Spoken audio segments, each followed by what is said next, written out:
So this question is also asking, convert this expression from postfix to infix. And it's very similar to the one before. And just to reiterate, we're going to put our operands into our stack, not our operators.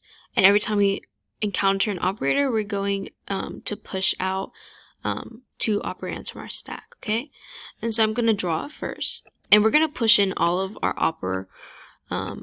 operands right now, because that's the order in which it shows here. And so we have a multiplication symbol here, and so we're going to push out 2. So it's going to be, our new stack is going to be B times C, because we pushed out those 2. We're going to multiply that together, and then we're going to have A. And so now we have this, and so we're going to push out B times C, put our parentheses around those, and then we're going to push out A as well.